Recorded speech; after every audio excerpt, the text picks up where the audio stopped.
TNPSC group 4 எக்ஸாமுக்கு prepare பண்ணிட்டு இருக்க ஃப்ரெண்ட்ஸ் எல்லாருக்கும் வணக்கம். இன்னைக்கு நம்ம என்ன பார்க்க போறோம்னா, டிஎன்பிஎஸ்சி குரூப் 4 எக்ஸாமுக்கான சிலபஸ் என்ன அப்படின்றது தான் ஒரு ஓவர்வியூ பார்க்க போறோம். ஸோ வாங்க வீடியோக்குள்ள போலாம். முதல்ல டிஎன்பிஎஸ்சி குரூப் 4 எக்ஸாமுக்கு நீங்க இப்ப தான் ஃபர்ஸ்ட்டா ப்ரிப்பேர் பண்ணிக்கிட்டு இருக்கீங்கன்னா, இந்த வீடியோ உங்களுக்கு ரொம்பவே யூஸ்ஃபுல்லா இருக்கும். முதல்ல நம்ம எக்ஸாம் பேட்டர்ன் பார்த்துடலாம்.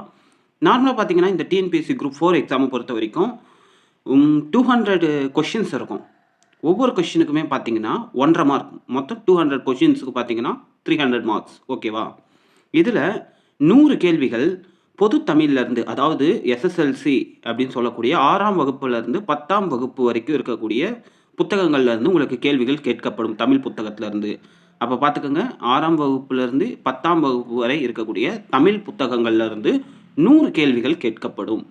அப்புறம் பார்த்தீங்கன்னா 75 கேள்விகள் ஜென்ரல் ஸ்டடீஸ் அப்படின்னு சொல்லக்கூடிய பகுதியிலிருந்து நமக்கு கேட்பாங்க. இந்த ஜென்ரல் ஸ்டடீஸ்ன்றது நமக்கு அறிவியல், வரலாறு, இந்திய அரசியலமைப்பு, அதுக்கப்புறம் இந்திய தேசிய இயக்கம், இந்திய புவியியல், இந்திய பொருளாதாரம் இப்படின்னு பல தலைப்புகளில் நமக்கு இது வரும். இன்னொரு 25 கேள்விகள் எங்கேருந்து வரும் அப்படின்னு பார்த்தீங்கன்னா, இந்த திறனறிவு நுண்கணக்கு அப்படின்னு சொல்லுவாங்க. இது பார்த்தீங்கன்னா, நம்ம சிம்பிளா சொல்லணும்னா மேக்ஸ் அப்படின்னு சொல்லலாம். ஒரு 25 கேள்வி நமக்கு மேக்ஸ்லேருந்து கேட்பாங்க. 6th to 10th தான்.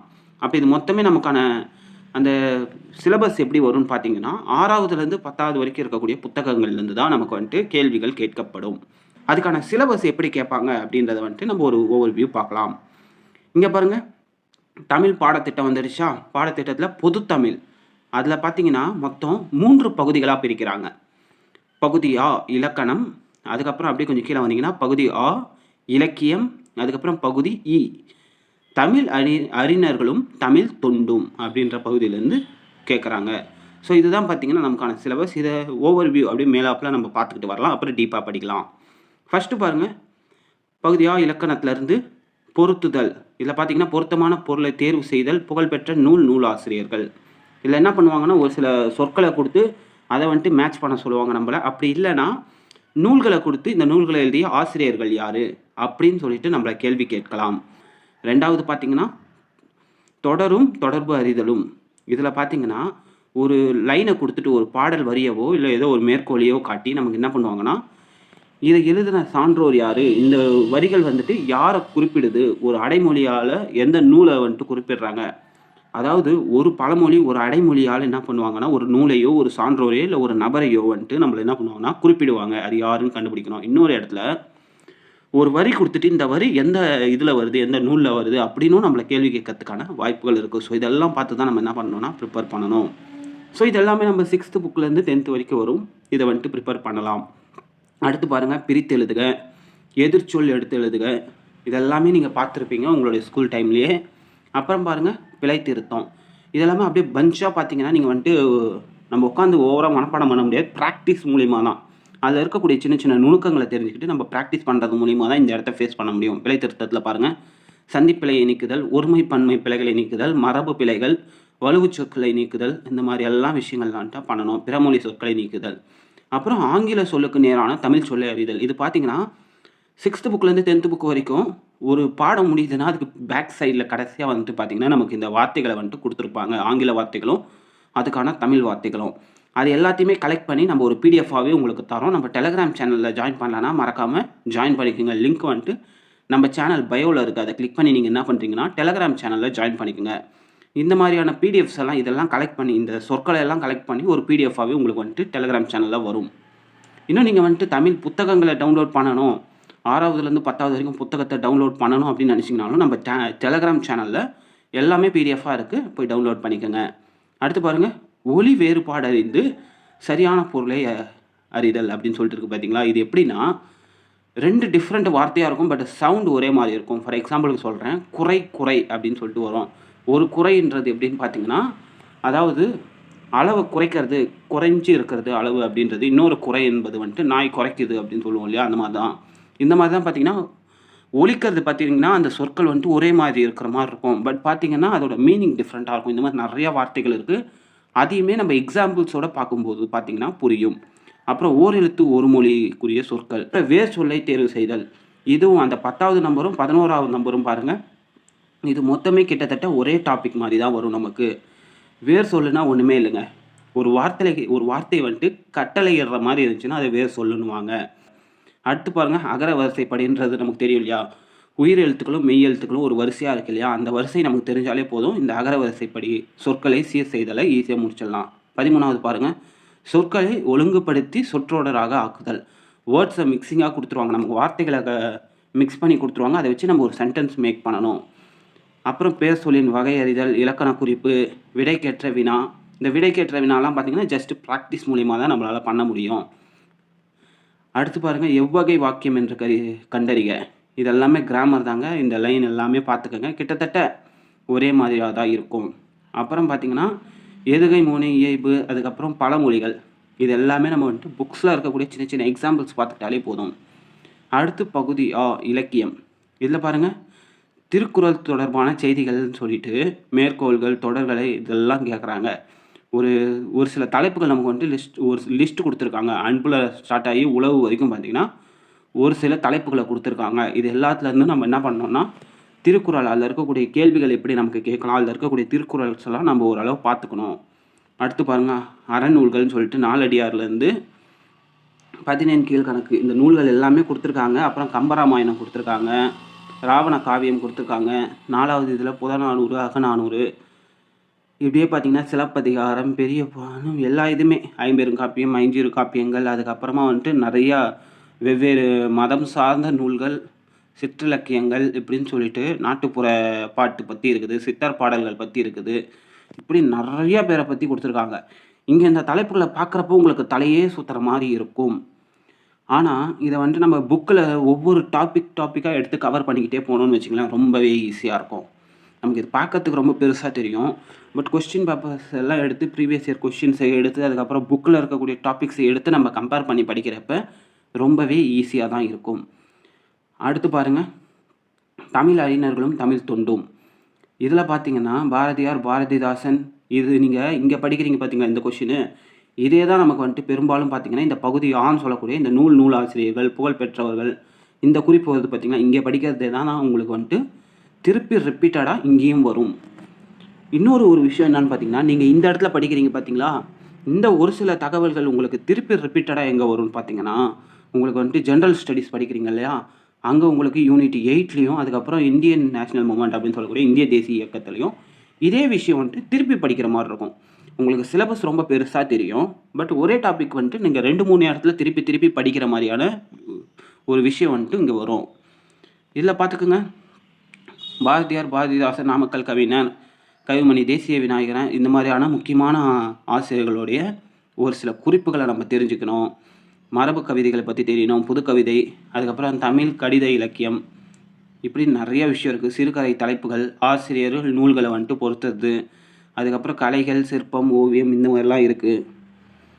இதை தான் கொடுத்துருக்காங்க. நிறைய டாபிக்ஸ் இந்த மாதிரி தான் கொடுத்துருக்காங்க. ஸோ இதெல்லாம் சும்மா அப்படியே மேலாப்பில் பார்த்துக்கோங்க. நம்ம ஒவ்வொரு டாப்பிக்காக வந்துட்டு ப்ரிப்பேர் பண்ணலாம். அப்புறம் பார்த்திங்கன்னா நம்ம வந்துட்டு ஜென்ரல் ஸ்டடீஸ்க்கு போகிறோம். ஸோ ஜென்ரல் ஸ்டடீஸில் பார்த்திங்கன்னா இந்த பொது அறிவு பார்த்திங்கன்னா நமக்கு இந்த மெயினான தலைப்புகளை மட்டும் பாருங்களேன். பொது அறிவியலில் நமக்கு பேரண்டத்தின் இயல்பு, இயற்பியல் அளவுகளின் அளவீடுகள் தெரியும் இல்லையா, அதாவது வந்துட்டு எப்படி நீளத்தையும் அகலத்தையும் அளக்கிறது, அதுக்கப்புறம் லிட்டர்ஸ் எப்படி அளக்கிறது, அதுக்கப்புறம் எடைகளை எப்படி இது பண்ணுறது, இது மாதிரியான அளவீடுகளை பற்றி இருக்கும். இயக்கவியலை பற்றி இருக்கும், விசை, அழுத்தம் மற்றும் ஆற்றல், அன்றாட வாழ்வில் இயந்திரவியல், மின்னியல், அதுக்கப்புறம் காந்தவியல், ஒளி, வெப்பம், அப்புறம் அணுக்கரு இயற்பியல். இது நீங்கள் எல்லாமே ஒன்றா குழப்புனீங்கன்னா உங்களுக்கு ரொம்பவே கஷ்டமாக இருக்கும். நீங்கள் ஃபிசிக்ஸ் மட்டும் ஃபஸ்ட்டு எடுத்துக்கோங்களேன். உங்களுக்கு முதல் இது அந்த பாயிண்ட் கொடுத்துருக்காங்களே, அது பார்த்திங்கன்னா உங்களுக்கு இயற்பியல். 2வது கொடுத்துருக்கிறது பார்த்திங்கன்னா உங்களுக்கு வந்துட்டு கெமிஸ்ட்ரின்னு சொல்லுவாங்க இல்லையா, அந்த இது வரும். அதுக்கப்புறம் 3வது பார்த்திங்கன்னா உங்களுக்கு பயாலஜிலேருந்து கேட்டிருக்காங்க. அப்போ ஃபஸ்ட்டு பாருங்கள், ஃபிசிக்ஸ்லேருந்து நமக்கு கொடுத்துருக்கிறது பார்த்திங்கன்னா அளவீடுகளை பற்றி கொடுத்துருக்காங்க. நீங்கள் ஃபஸ்ட்டு டாபிக் எடுத்துக்கோங்க. அதுக்கப்புறம் ஒரு சில பொதுவான அறிவியல் விதிகள், இயக்கவியலை பற்றி ஒரு சில பொதுவான விதிகள் என்னென்ன இருக்குது. ஃபஸ்ட்டு அளவீடு, அதுக்கப்புறம் 2வது பார்த்திங்கன்னா அளவியல் விதிகள், அதுக்கப்புறம் விசை, அழுத்தம் மற்றும் ஆற்றல், 3 தலைப்பாட்சியா. அன்றாட வாழ்வில் இயந்திரவியல், என்னென்ன கேஜெட்ஸ் எல்லாம் நம்ம வந்துட்டு இப்போ கரண்ட்டாக யூஸ் பண்ணிகிட்ருக்கோம். 5வது டாபிக் பாருங்கள், மின்னியல், காந்தவியல், இது ஒரு ஒத்துமையாக வரும். அப்புறம் 6வது பார்த்திங்கன்னா ஒளி, வெப்பம் மற்றும் அணுக்கரு இயற்பியல். இல்லை ஒலிக்கும் தெரியும் இல்லையா, ஒன்று வந்துட்டு லைட், இன்னொன்று பார்த்திங்கன்னா சவுண்ட். இது 2த்துக்கும் உண்டான ஒரு சில பொதுவான விஷயங்கள்லாம் என்னென்ன? அதாவது எப்படி ட்ராவல் பண்ணுது? அது வந்துட்டு வெற்றிடத்தில எப்படி ட்ராவல் பண்ணும்? சவுண்டா இருக்கட்டும், லைட்டா இருக்கட்டும் 2மே பார்த்துக்கங்க. வெற்றிடத்தில எவ்வளோ வேகமா ட்ராவல் பண்ணும்? ஒரு ஊடகத்துக்குள்ள எவ்வளோ வேகமா ட்ராவல் பண்ணும்? இதெல்லாம் தான் நம்ம வந்துட்டு என்ன பண்ண போறோம்னா, பார்க்க போறோம். அப்ப பார்த்துக்கங்க. இதெல்லாம் முடியுது. கிட்டத்தட்ட பார்த்தீங்கன்னா, உங்களுக்கு மொத்தமே பார்த்தீங்கன்னா, ஒரு 6லேருந்து 7 தலைப்பு தான். முடிஞ்சுதா ஃபிசிக்ஸு. அப்புறம் கெமிஸ்ட்ரி பார்த்தீங்கன்னா, அதே மாரி தான் தனிமங்கள், சேர்மங்கள், அமிலங்கள். அப்புறம் காரங்கள், உப்புக்கள் அப்படின்னு சொல்லிட்டு உங்களுக்கு லைனா ஒரு 8, 9 தலைப்புகள் இங்க குடுத்துருக்காங்க. பூச்சிக்கொல்லிகள், அதுக்கப்புறம் உலோகவியல் மற்றும் உணவியல் கலப்படம். இத பத்தி எல்லாம் படிக்கணும் நம்ப. எல்லாமே நமக்கு வந்துட்டு லிமிட்டடா தான் இருக்கும். இதுல நீங்க மேக்ஸிமம் என்னென்ன பார்ப்பீங்கன்னா, ஒரு சில ஃபார்முலாஸ் நம்ம தெரிஞ்சுக்கிற மாரி இருக்கும். ஒரு சிலதுக்கான அணுக்கரு வாய்ப்பாடுகள பத்தி நம்ம தெரிஞ்சுக்கிற மாரி இருக்கும். அதுக்கப்புறம் பார்த்தீங்கன்னா, இந்த pH அளவு, ஒரு சில உணவு பொருட்கள் இருக்கு இல்லையா? அந்த உணவு பொருட்கள்ல எந்தெந்த அளவுக்கு வந்துட்டு pH இருக்கும். என்னென்ன அமிலம் எந்தெந்த உணவு பொருள்ல இருக்கும். இத நம்ம தெரிஞ்சுக்கிட்டாலே போதும். அப்புறம் பூச்சிக்கொல்லிகள பத்தி, உரங்கள பத்தி ஒரு சில சின்ன சின்ன விஷயங்கள தெரிஞ்சுக்கிட்டா போதும். அப்புறம் இதே மாரி பார்த்தீங்கன்னா, உயிரியல்லயும் இப்படி தான் ஒரு சில சின்ன சின்ன விஷயங்கள பத்தி குடுத்துருக்காங்க. அப்புறம் நடப்பு நிகழ்வுகள். நடப்பு நிகழ்வுன்னு நம்ம எடுத்துக்கிட்டாலே, எப்பவுமே எக்ஸாம் நடக்கிற மந்த்ல இருந்து ஒரு 6 மாசம், குறைஞ்சது 6 மாசம், மேக்ஸிமம் ஒரு 1 இயர்க்குள்ள என்னென்ன நடந்துச்சு முக்கியமான விஷயம். அப்படின்னா, அறிவியல் துறையில அதாவது இப்ப ரீசென்ட்டா பார்த்தீங்கன்னா, அறிவியல் துறையில நம்ம நாடு என்னென்ன சக்சஸ்ஃபுல்லா இருந்திருக்கு, உலக அளவுல பெரிய அளவுல என்ன நடந்திருக்கு, அதுக்கப்புறம் நம்ப நடப்பு நிகழ்வுகள பார்க்கலான்னா, தமிழ்நாட்டுல இப்ப புதுசா ஒரு 7 மாவட்டங்கள பிரிச்சிருக்காங்க. அத பத்தி தெரிஞ்சுக்கணும். அப்புறம் இப்ப குடியரசு தினத்தில வந்துட்டு யார் யாருக்கு என்னென்ன அவார்டு குடுத்தாங்க, யார் யாருக்கெல்லாம் என்னென்ன அவார்டு குடுத்துருக்காங்க இப்ப குடியரசுலயும். அப்புறம் சுதந்திர தினம் நடந்துச்சு இல்லையா? ஆகஸ்ட் மாசம். இந்த டைம்ல யார் யாருக்கு என்னென்ன அவார்டு குடுத்தாங்க, விளையாட்டுத் துறையில என்னென்ன நடந்திருக்கு, இந்த மாரியான ஒரு சில முக்கியமான பாயிண்ட்ஸ நம்ம தெரிஞ்சு வச்சுக்கிட்டா போதும். ஒரு 6 மாசம், முடிஞ்சா ஒரு 1 வருஷம். நம்ம போன மே வரைக்கும் அப்பலேருந்து இப்போ வரைக்கும் என்னென்னலாம் நடந்திருக்குன்னு நம்ம ஓவர் வியூ ஒண்ணு பார்த்தோம்னாலே போதும். அப்புறம் புவியியல் பார்த்துக்கிட்டீங்களா? இதில வந்துட்டு பார்த்தீங்கன்னா, பருவமழை, அதுக்கப்புறம் வந்துட்டு அ இயற்கை அமைவுகள், மலைகள பத்தி பார்க்கணும். ஆறுகள், இந்திய ஆறுகள பத்தி பார்க்கணும். அப்புறம் போக்குவரத்து துறைன்றப்ப ரயில்வே பத்தி பார்க்கணும். ஏர்போர்ட்ஸு, முக்கியமான பேருந்து நிலையங்கள் எங்கெங்க இருக்கு, ஹார்பர் எங்கெங்க முக்கியமானதெல்லாம் இருக்கு. இதெல்லாம் பார்த்துக்கிட்டாவே போதும். அப்புறம் மண் வகை, காடுகள பத்தி தெரிஞ்சுக்கணும். மண்ணுல என்னென்ன டைப் ஆஃப் மண் இருக்குது, எந்த மண்ணுங்கள்ல என்னென்ன பயிர்கள்லாம் நல்லா விளையும். இதெல்லாம் தெரிஞ்சுக்கிட்டாலே போதும். இத நம்ம முடிச்சிடலாம். அப்புறம் இன் வரலாறு இருக்குது மற்றும் பண்பாடு. இதில பார்த்தீங்கன்னா, சிந்து சமவெளி நாகரிகம், குப்தர்கள், தில்லி சுல்தான்கள், இப்படி ஒரு சில முக்கியமான அரசர்களோட ஆட்சி முறைகள பத்தி, அவங்க இருந்த ஆட்சி செய்த காலம் என்ன, அந்த அந்த டைம்ல செஞ்ச முக்கியமான விஷயங்கள் என்னென்ன, இதெல்லாம் நம்ம பார்த்துக்கணும். அப்புறம் இந்திய ஆட்சி அமைப்புல பார்த்தீங்கன்னா, இந்திய அரசியலமைப்பு, அதோடைய முகவுரை, இது எல்லாமே வந்துட்டு நம்ம பார்க்க வேண்டியிருக்கும். அப்புறம் இந்திய பொருளாதாரத்த பத்தி பார்த்துக்கணும். இந்திய தேசிய இயக்கம் இது ரொம்பவே முக்கியம். இதுலேருந்து நெறைய கொஸ்டின்ஸ் வரும். அப்புறம் இருக்கிறதுலயே அதிகப்படியான கொஸ்டின்ஸ் வரக்கூடிய ஒரு தலைப்புன்னு பார்த்தீங்கன்னா, யூனிட் 8. இந்த இடத்துல பார்த்தீங்கன்னா, நமக்கு நெறைய கேள்விகள் கேட்பாங்க. பார்த்தீங்கன்னா, திருக்குறள் சார்ந்த நெறைய கேள்விகள் வந்துட்டு நமக்கு இங்கருந்து வரும். விடுதலை போராட்டத்த பத்தி வந்திருக்குதா? இதெல்லாமே நீங்க பார்த்தீங்கன்னா, இதுல வரக்கூடிய ஒரு சில நபர்கள்லாம் பார்த்தீங்கன்னா, நம்ம தமிழ்ல படிச்சோம் பார்த்தீங்களா? அங்க இருக்கிறது உங்களுக்கு ரிப்பீட்டடா இங்கேயும் வரும். அங்க திருக்குறள் தலைப்பு பெருசா அத்தன தலைப்பு குடுத்துருந்தாங்களே, அங்க படிச்சீங்கன்னா, அங்கேயும் அது உங்களுக்கு யூஸ் ஆகும். இங்கேயும் யூனிட் 8லயும் பார்த்தீங்கன்னா, அது உங்களுக்கு யூஸ் ஆகும். அப்புறம் தமிழக வளர்ச்சி நிர்வாகம், அதாவது டிஎன் அட்மினிஸ்ட்ரேஷன் அது சொல்லுவாங்க இல்லையா? டெவலப்மெண்ட்டு. இது எப்படி நடக்குது? இதில நம்ப டிஎன் கவர்மெண்ட் புதுசு புதுசா என்னென்ன ஸ்கீம் கொண்டு வந்திருக்காங்க? எப்படியெல்லாம் வந்துட்டு இது எல்லாத்தையுமே அட்மினிஸ்ட்ரேஷன எப்படி நடத்துறாங்க? அப்படின்ற ஒரு சில முக்கியமான விஷயங்கள எல்லாம் தெரிஞ்சுக்கணும். அப்புறம் பாருங்க, திறனறிவு, மனக்கணக்கு, நுண்ணறிவு அப்படின்னு சொல்லக்கூடிய இந்த விஷயம் இருக்கு இல்லையா? இதையும் பார்த்துக்கணும். இதில பார்த்தீங்கன்னா, சுருக்குக, பெர்சன்டேஜ் கண்டுபிடிக்கிறது, விழுக்காடு கண்டுபிடிக்கிறது, அதுக்கப்புறம் மிஸ்ஸிமா, மீப்போமா இதெல்லாம் வந்துட்டு நம்ம எப்படி கண்டுபிடிக்கணும் அப்படின்றதெல்லாம் பார்த்துக்கணும். விகிதம், விகிதாச்சாரம், தனி வட்டி, கூட்டு வட்டி, அதுக்கப்புறம் பரப்பளவு, கொள்ளளவு, காலம் மற்றும் வேலை, டைம் அண்ட் ஒர்க்கு இதெல்லாம் பார்த்துக்கணும். தருக்க காரணவியல், புதிர்கள், பகடை, காட்சி காரணவியல், எண் எழுத்து காரணவியல், எண் வரிசை. இதெல்லாம் லைனா நீங்க பார்த்தீங்கன்னா, ஒரு 14, 15 டாபிக் இருக்கும். இதுக்குள்ள சப் டாபிக்ஸ்ன்னு பார்த்தீங்கன்னா, கொஞ்சம் இருக்கும். ஸோ இதெல்லாம் பார்த்துக்கிட்டாலே போதும். இதில ரொம்ப அதிகமான சப் டாபிக்ஸ் போகக்கூடிய ஒரு விஷயம் எதுன்னு பார்த்தீங்கன்னா, இந்த 3வது இதில வந்துட்டு இந்த 3வது பாயிண்ட்ல வந்துட்டு நமக்கு தனி வட்டி, கூட்டு வட்டி, இந்த பரப்பளவு இருக்கு பார்த்தீங்களா? பரப்பளவு, கொள்ளளவு. இது உள்ள பார்த்தீங்கன்னா, உங்களுக்கு வந்துட்டு நெறைய டாபிக்ஸ் இருக்கும். பரப்பளவு, கொள்ளளவுன்றப்ப வேரியஸ் ஷேப்ஸ் இருக்கும் இல்லையா?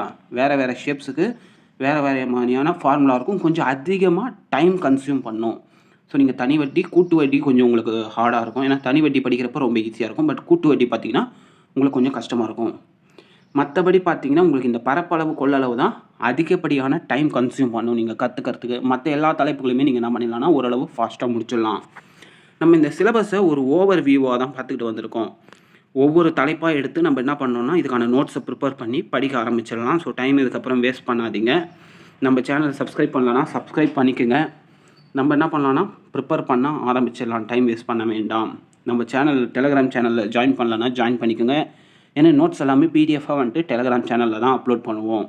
ஸோ அதை மிஸ் பண்ணாமல் இருக்கிறதுக்காக தான் நம்ம டெலகிராம் சேனலில் ஜாயின் பண்ணிக்கோங்க. லிங்க் வந்துட்டு பயோவில் இருக்குது. ஸோ இந்த வீடியோ பிடிச்சிருக்குன்னு நினைக்கிறேன். வீடியோ பிடிச்சிருந்த வீடியோக்கு ஒரு லைக் போட்டுருங்க. நம்ம சேனலை சப்ஸ்கிரைப் பண்ணிக்கோங்க. ஸோ தேங்க்யூ ஃபார் வாட்சிங்.